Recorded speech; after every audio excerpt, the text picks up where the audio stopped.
사랑하는 여러분, 주님의 은혜와 평강이 삶에 함께 하시기를 바라고 축복합니다. 오늘 말씀은 누가복음 8장 4절에서 15절입니다. 우리가 성경을 보고 읽을 때 성경에서 어떤 대답을 얻고자 어떤 답을 성경이 항상 제시해 주시기를 바라면서 성경을 읽죠. 근데 그렇게 읽으면 안 됩니다. 제 생각은 그렇습니다. 답을 얻기보다는 그 과정에 성경을 읽고 우리가 살아가는 삶의 과정에 하나님께서 그 우리의 삶의 도상이라고 말할 수 있죠. 삶의 그 인생의 길에 그 길에 하나님께서 함께 해주시기를, 그래서 그 길을 우리가 잘 갈 수 있고 완주할 수 있도록 동행해 주시기를, 그걸 바라고 그것을 기대해야 됩니다. 성경에서 어떤 답을 얻으려고 하지 말고 하나님이 이 말씀과 함께하는 나의 여정을 통해 결국 그 말씀의 끝에 이르도록 동행해 주시기를, 이걸 바라고 기도해야 된다 하는 겁니다. 그래서 주님은 관대하시죠. 주님은 매우 자비로우시고 인자와 긍휼이 풍성하신 겁니다. 생각을 해보면은 자비롭고 인자와 긍휼이 풍성하단 말이 무엇입니까? 자비롭다, 인자와 긍휼이 풍성하다. 이게 무슨 말입니까? 기다려준다는 거잖아요. 자비롭다는 건, 인자와 긍휼이 풍성하다는 건 기다려주는 거고 계속 기다리고 있다는 말입니다. 그러니까 자비롭고 인자와 긍휼이 풍성하죠. 목표가 없는 게 아닙니다. 목표는 있는데 그 목표로 갈 때까지 기다리고 같이 가는 거죠. 그게 이제 인내이고 그게 참아주시는 겁니다. 그런데 사람이 인내하고 참기가 참 어려운 일인데, 사람이 하나님께서 인내하고 참으시는 건 우리가 좀 다르다는 거죠. 하나님은 그 인내하심이 풍성하시다는 겁니다. 그게 다윗의 발견이죠. 시편 86편 15절에 보면 다윗이 이렇게 말합니다. 그러나 주여, 주는 긍휼히 여기시며 은혜를 베푸시며 노하기는 더디하시고 인자와 진실이 풍성하신 하나님이시다. 그러니까 인자하심이 그냥 보고 이렇게 인자한 게 그런 거잖아요. 우리가 정말 인자하다 그러면 날 다 받아주는 것 같잖아요. 그렇게 하나님의 인자하심이 풍성하시다는 거죠. 오늘 말씀에도 그 말씀이 나오는데, 이 말씀 앞에 1절에서 3절까지 말씀을 보면은 이 말씀에서도 그런데 예수님께서 각 성과 마을에 두루 다니시며 하나님 나라를 선포하시고 그 복음을 전하실 때 12제자가 함께 했는데, 이 주님과 제자들의 사역을 온 힘을 다해 돕는 여인들의 이름이 등장합니다. 그래서 1절 끝에 보면 그 복음을 전하실 때 12제자가 함께 하였고, 그렇게 말하고 그 바로 뒤에 보면 또 악귀를 쫓아내심과 병고침을 받은 어떤 여자들, 곧 7 귀신이 나간 자 막달라인이라는 마리아, 그리고 3절에는 헤롯의 청지기 구사의 아내 요한나, 그리고 수산나, 또 다른 여러 여자가 함께하여 자기들의 소유로 그들을 섬기더라, 그렇게 말을 하거든요. 이걸 읽어보면 주님과 함께한 그 제자들, 그리고 제자들을 돕게 된 여성들이 등장하는데, 그들이 자기들의 소유를 가지고 그 주님과 제자들의 하나님의 말씀의 그 선포를, 그 일을, 여정을 도운 겁니다. 근데 그들이, 막달라 마리아는 악귀가 쫓겨나왔던 여자였고 또 다른 병고침 받은 경험이 있는 여자들이었습니다. 헤롯의 청지기 구사라는 사람의 아내 요한나, 또 다른 여자 수산나, 그 모든 여자들이 그런 주님과의 특별한 그런 경험들을 가지고 있는 거죠. 그 은혜들을. 그리고 그 은혜의 시간과 그 은혜의 기억에 기반해서 예수님의 사역을 자신들이 가지고 있는 것을 가지고 돕고 함께하는 겁니다. 매우 다양한 이들이 예수님의 이 복음과 하나님 나라의 선포에 함께하는데, 이게 보면 이 막달라 마리아는 그냥 귀신 들린 여자였잖아요. 귀신 들렸다는 그 또 7 귀신이었다고 하거든요. 그럼 얼마나 그 삶이 처참하고 참담한지 모릅니다. 하지만 헤롯의 청지기 구사의 아내인 이 요한나는 헤롯의 청지기를 하고 있는 고위직의 관료의 아내였거든요. 그러니까 그들의 사회적인 위치는 너무너무 다른 겁니다. 그런데도 그들이 함께 하기까지 시간이 있고 그 시간의 회복과 치유와 또 은혜와 이런 기다림의 시간들이 거기에 있는 거죠. 여기 기다리고 인내하고 함께하고 여전히 그 당시의 사회에서 가장 소외된 계층이 여자들, 노예 여자들. 근데 그 여성들의 이름을 열거하면서 그들이 하나님의 나라 이 복음의 여정에 함께하고 있다. 그렇게 말씀하고 있는 겁니다. 그리고 오늘 이제 8장 4절에서 15절인데 이 말씀은 복음서의 비유 중에서도 아주 중요하고 유명한 비유인 씨 뿌리는 비유이죠. 이 비유를 통해서 우리가 하나님의 말씀과 우리의 삶에 대해서 생각해 볼 수 있습니다. 4절에 보면 각 동네 사람들이 예수께로 나와 큰 무리를 이루니 예수께서 비유로 말씀하신다. 비유로 말씀하잖아요. 또 5절에 보면은 씨 뿌리는 비유 이야기를 하시는 겁니다. 씨를 뿌리는 자가 그 씨를 뿌리러 나가서 뿌리는데 덜어는 어디에 떨어졌나요? 길가에 떨어지고. 그래서 밟히고 공중의 새들이 먹어버렸고. 그리고 6절에 덜은 어디에 떨어졌나요? 바위 위에 떨어지고 싹이 났다가 습기가 없어서 말라버렸고. 7절에 덜은 어디 떨어졌나요? 가시떨기 속에 떨어져서 가시가 같이 자라면서 그 기운을 막았죠. 그리고 8절에 덜은 어디 떨어졌나요? 좋은 땅에 떨어졌죠. 그래서 100배의 결실을 맺었습니다. 우리가 이걸 보면 답을 얻으려고 하죠. 좋은 땅에 떨어져야 돼. 100배 결실해야 돼. 그럼 끝. 이 비유가 끝나는 겁니다. 근데 그렇게 성경을 읽으면 안 된다는 거죠. 그렇게 하나님이 말씀하지 않으신다는 겁니다.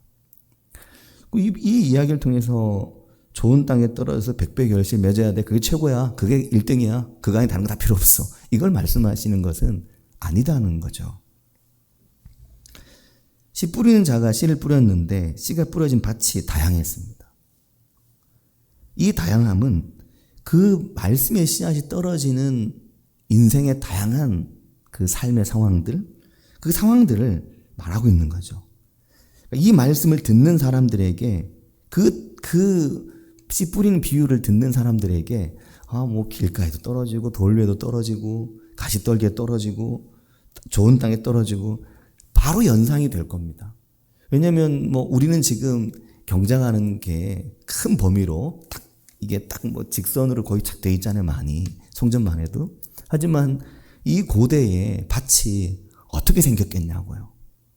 제가 어릴 때 자랐던 동네만 해도 밭이 꼬불꼬불해 다단계식의 계단식 논이었거든요. 그 저희 동네 이름이 논뜰이었고 논뜰. 논이 많다고 논뜰. 저 나주평야 저 큰 평야가 아니고 강원도 산골에 그 논들이 논이 많이 무슨 논이 많았겠습니까? 다락논 많죠. 조그마한 다락논들이 그 씨를 뿌리면 씨가 어디로 가겠습니까? 온 사방으로 다 튀는 거죠. 그런 상황인 겁니다. 근데 어땠느냐 하면 길가에 떨어졌으니까 밟히고 새들이 금방 먹어버렸죠. 바위 위에 떨어진 거는 금방 싹이 났지만 습기가 없어서 죽게 됐죠. 가시떨기 속에 떨어진 건 그 가시에 찔려서 기운이 막히고 결실을 못하고 죽는 거를 많이 보았지? 그렇게 말씀하시는 겁니다. 주님이. 그 비유를 듣고 있는 사람들에게. 근데 좋은 땅에 떨어졌는데 100배의 결실을 맺는 걸 보았지? 그 말씀하시는 거죠. 이걸 비유로 말씀하시는 겁니다. 그래서 이 말씀을 듣고 깨닫는 자들도 있겠지만 깨닫지 못하는 자도 있다는 말씀하시는 거죠. 그 밭의 상황을 이해하는 건 당시 농사를 해본 사람이라면 누구나 알겠지만 그게 아니라 다른 걸 얘기하시는 겁니다. 그래서 9절에 제자들이 그 뜻을 주님께 묻잖아요. 그때 주님께서 제자들에게 그 비유의 뜻을 이제 설명하시는데 10절에 보면 이르시되 하나님 나라의 비밀을 아는 것이 너희에게는 허락되었으나 다른 사람에게는 비유로 하나니 이는 그들로 보아도 보지 못하고 들어도 깨닫지 못하게 하려 합니다. 그렇게 주님 말씀하신 겁니다. 자, 사랑하는 여러분, 이러면 우리가 생각을 해야 됩니다. 이게 무슨 말인가? 주님의 이 말씀 매우 충격적이죠. 하나님 나라의 그 비밀, 그 하나님 나라의 비밀을 아는 게 이것이 너희에게는 허락이 되었지만 다른 이들에게는 그렇지 않다는 겁니다. 그래서 이 하나님 나라의 비밀을 비유로 말씀하신다는 거죠. 비유의 목적은 누군가에게는 아는 것이고 누군가 하지 못하는 것이라는 겁니다. 그래서 10절 중간에 보면 이렇게 말합니다. 10절 중간에 그들이 보아도 보지 못하고 들어도 깨닫지 못하게 하려 합니다. 그렇게 말합니다. 자, 사랑하는 여러분, 이러면 이제 우리가 질문하게 되거든요. 왜? 아니, 하나님 말씀은 누구는 아예 못 이해하게 하시는 건가? 그건 나쁘다. 그렇게 생각할 수 있잖아요. 표현이 그렇지, 그냥 아예 못 이해하게 하려고 하시는 의도성이 가진 것은 아닙니다. 깨닫지 못하도록 이해하지 못하게 하는 건데, 못하는 건데, 이게 어떤 건가를 생각해 보면, 여기서 묵상이 이루어지는데, 도대체 그 말씀을 전혀 이해하지 못하고 깨닫지 못하는 사람들은 누구인가 생각해 보면, 하나님의 그 말씀에, 그 씨앗이 말씀이라고 하셨잖아요. 그 하나님의 말씀에 관심이 전혀 없는 이들입니다. 그 하나님의 말씀이 관심이 없는 거죠. 관심이 없는 걸 다른 말로 뭐라고 합니까? 세 글자로 무관심. 하나님의 말씀이 완전 무관심인 것. 자, 사랑하는 여러분 생각해 보시기 바랍니다. 보아도 보지 못하고 들어도 깨닫지 못한다. 이게 어떤 건가? 보는데 안 보이는 겁니다. 듣는데 깨달아지지 않는 거예요. 그게 어떤 건가? 무관심한 거죠. 전혀 관심이 거기에 없는 겁니다. 이해가 안 되고 깨닫지 못하는 것조차 알지 못합니다. 예를 들어서 이해가 너무 안 돼. 이건 이해 못하는 게 아닙니다. 너무 안 깨달아져. 이건 못 깨닫는 게 아닙니다. 그것은 하나님 나라의 그 비유가 들리고 있고 깨달아져 가고 있는 과정에 있는 거죠. 근데 그 비유가 들리지도 않고 깨닫지도 못한 이들은 누구냐면 하나님의 말씀에 대한 무관심이 있다는 것조차 모르고 있는, 전혀 그것에 대한 인식조차 없는 무관심, 깊은 무관심. 이게 하나님 나라의 그 비밀로부터 소외되어 있는 상태라는 겁니다. 우리가 우리 자신 생각해 볼 때, 나는 하나님 말씀이 좀 더 이해되면 좋겠는데, 이런 건 이해가 되는데, 이건 참 이해가 안 돼. 이건 과정 중에 있는 거, 잘 이해가는 과정 중이죠. 하지만 하나님 말씀이 내게 너무 관심하고, 내가 한 주를 살아도, 내가 몇 달 며칠을 살아도, 말씀 없이 사는 게 나에게는 아무 문제가 없고, 이걸 말하고 있는 것입니다. 사랑하는 여러분, 하나님 나라의 비밀을 아는 것, 그 은혜를 누리는 일은 아예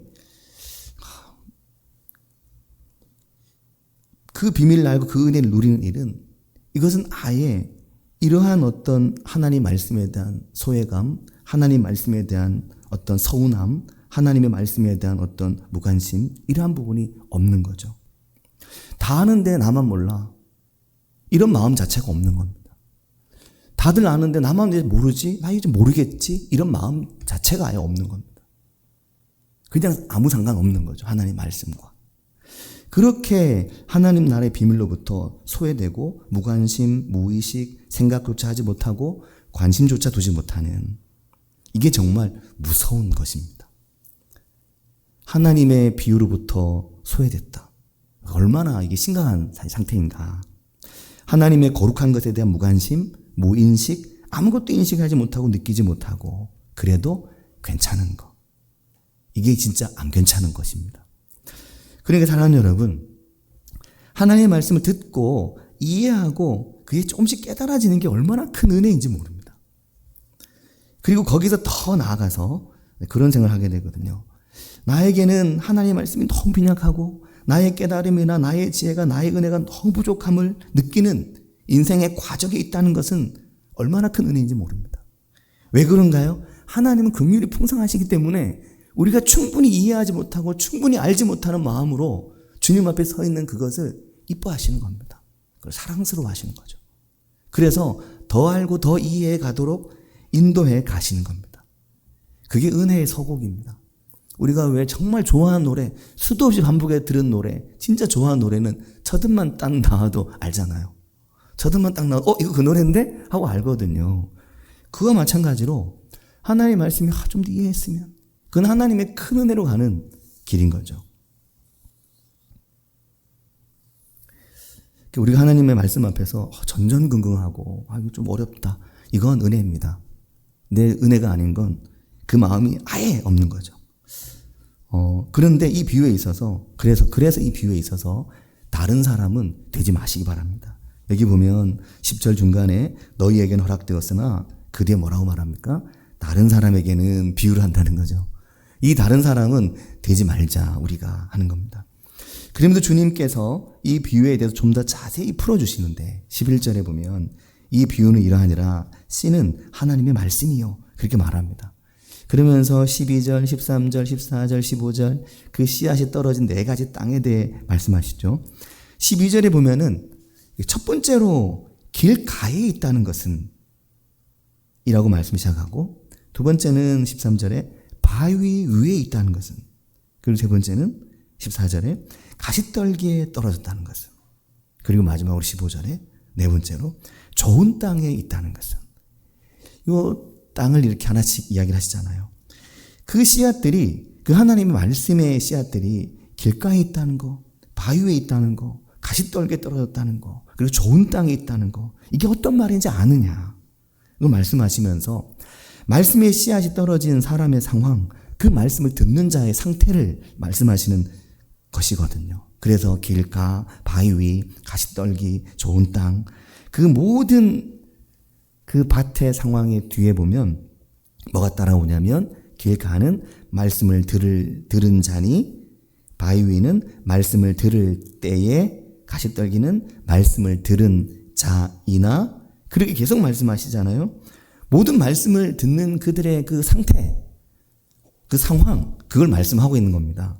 근데 그게 어떤 건지를 구체적으로 말씀하시면서 길가와 같은 사람이 하나님의 말씀과 관계가 어떤 것인가 이걸 말씀하는데 12절이 말하는 거죠. 그 길가는 말씀이 떨어지면 새가 와서 홀라당 가져가 버리잖아요. 새가 다 주워 먹어 버리는 거잖아요. 말씀의 씨앗을. 그래서 씨앗이 떨어져도 바로 다 죽어버립니다. 이거 어떤 거냐. 12절에 보면 마귀가 가서 그들이 믿어 구원을 얻지 못하게 하려고 말씀을 그 마음에서 빼앗는 거라고 말씀하시는 겁니다. 마귀가 와서 그 말씀으로 인해 그들이 구원에 이르지 못하도록 그들이 결국 구원을 얻지 못하도록 그 마음에서 말씀을 다 빼앗아가는 것이라는 거죠. 이게 중요합니다.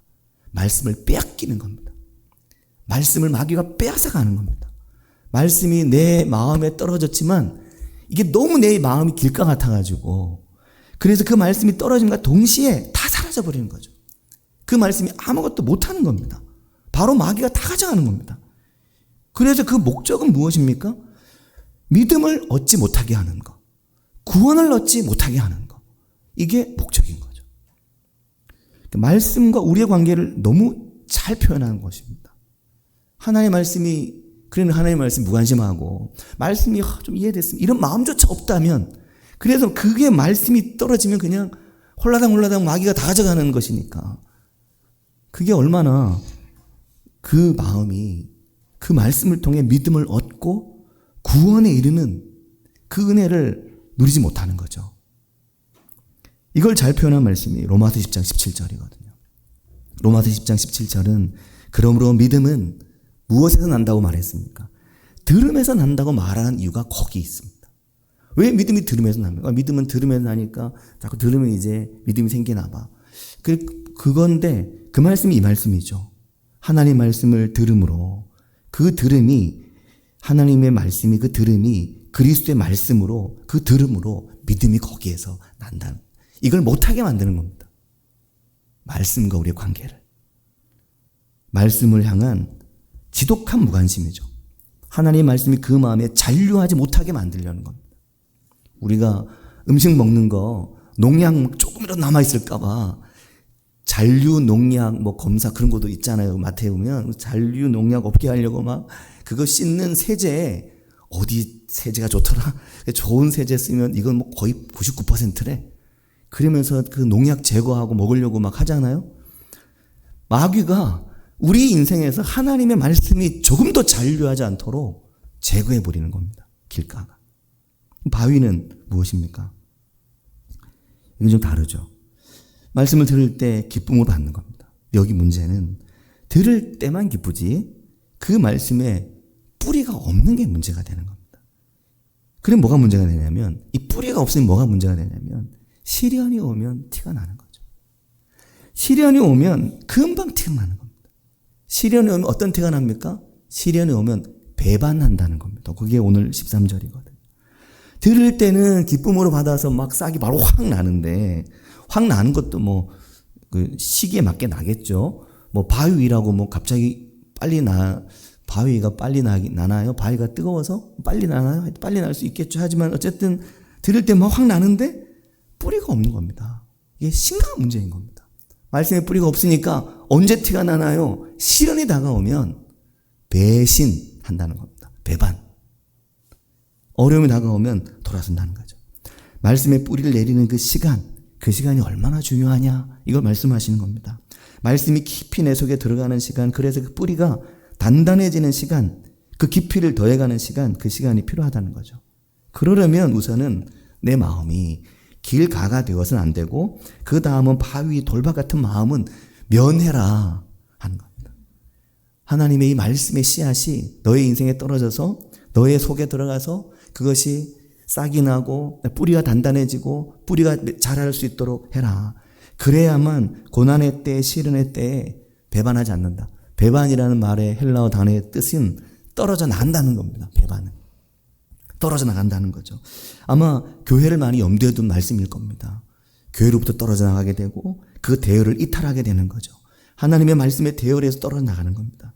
그렇게 마귀는 계속해서 우리에게서 말씀을 빼앗아 가려고 하는데, 근본적인 이유는 우리가 믿어 구원에 이르지 못하도록 만드는 겁니다.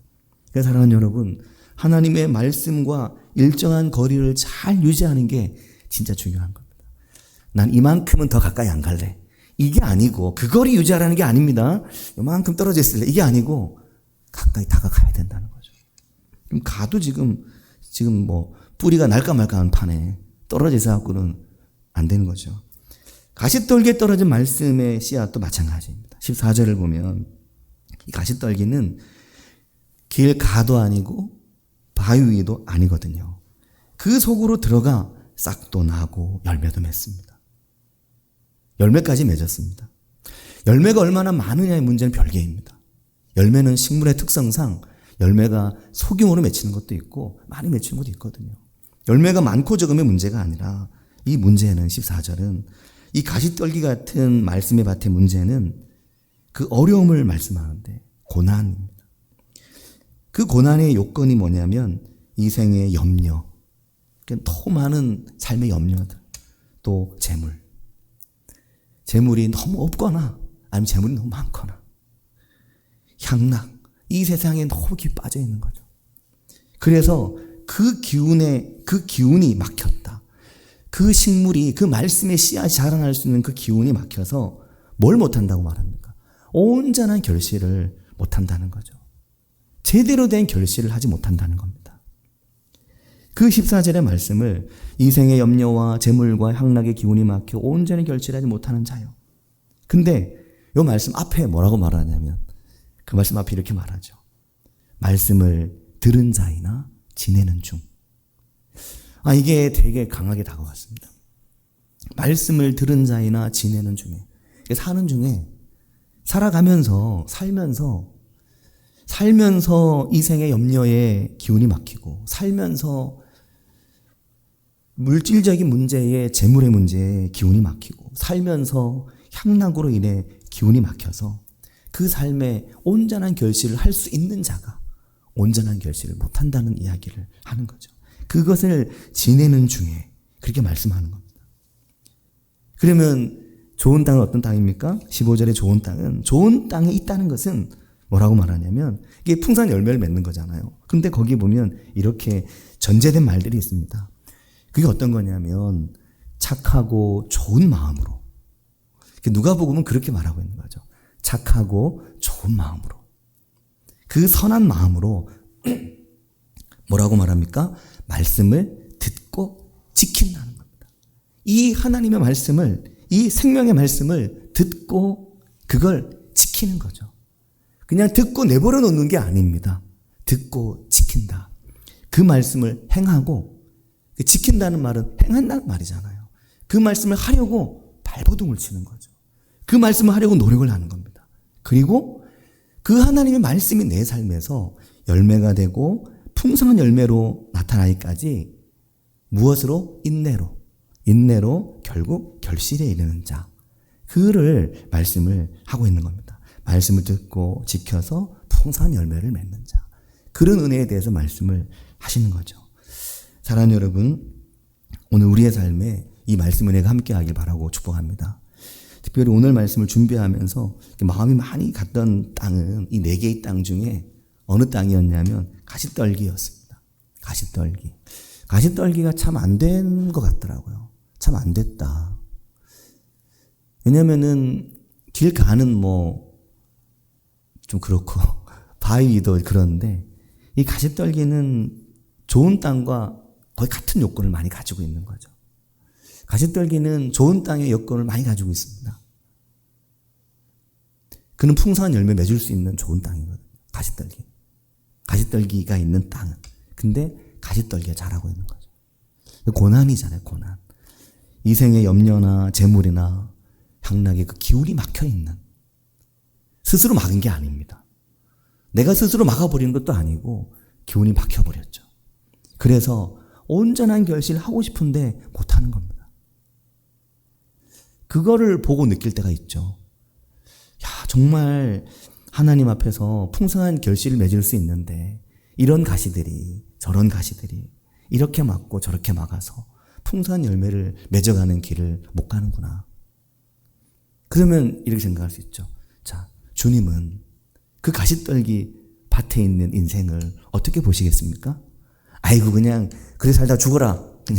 그냥 네가 맺을 만큼 맺다 그냥 그렇게 그냥 죽어라. 너는 가시떨기니까 가시떨기만큼만 살고, 너는 길가니까 길가만큼만 살고, 너는 바위니까 바위만큼만 살고, 너는 좋은 땅이니까 열매 많이 맺고, 그게 그냥 대답이고 해결인가요? 아닙니다. 주님은 우리의 마음이 길가 같을 때, 우리의 마음이 바위 같을 때, 우리의 마음이 가시떨기 밭으로 있을 때, 그때 우리에게 계속 말씀하시는 거죠. 좋은 땅을 이루어갈 수 있도록, 그 좋은 땅을 만들어갈 수 있도록, 인생의 가시도 하나씩 뽑아내고 하나씩 제거하시고 그렇게 해 가시는 겁니다. 그래서 결국 풍성한 열매를 맺는 좋은 밭이 되어 가겠다. 좋은 밭이 되자. 그 마음을 갖도록 그걸 원하시는 거죠. 그러니까 이 비유를 통해서 내가 어느 밭이야? 그게 중요한 게 아니라 어느 상황이 있든지 내가 좋은 땅이 되기를 주님 원하시는구나. 그것을 발견하는 은혜가 우리 가운데 있길 바라고 축복합니다. 같이 기도하겠습니다.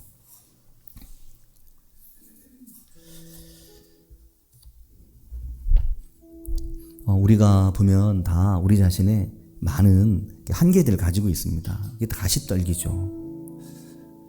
하나님 말씀을 사랑하고 그 말씀 은혜 가운데 살고자 하고 하지만 참 많이 부족하고 참 많이 연약하고 한계들을 많이 가지고 있거든요.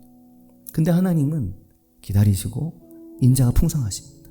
인내하시고 그러면서 우리가 인내로 그 말씀을 지키고 인내로 풍성한 결실을 맺기까지 말씀과 함께하고 동행하는 그런 인생이 되도록 우리와 함께 해주시는 거죠.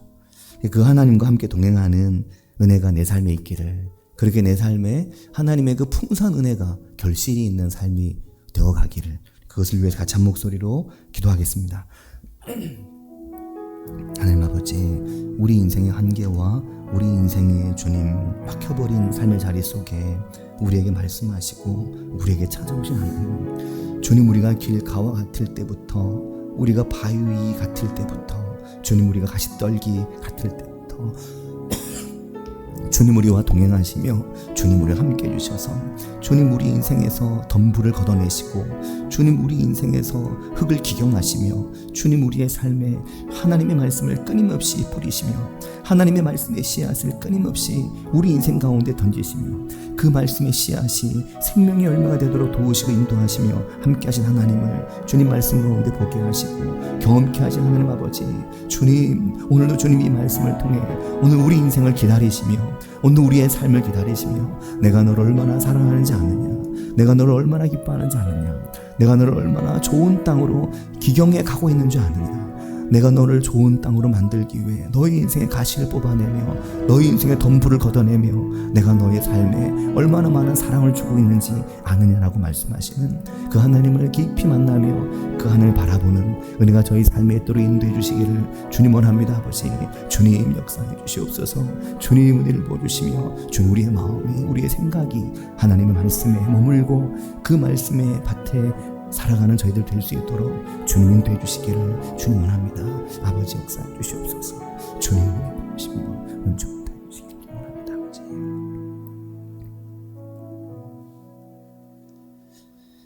하나님 아버지, 은혜와 사랑을 감사드립니다.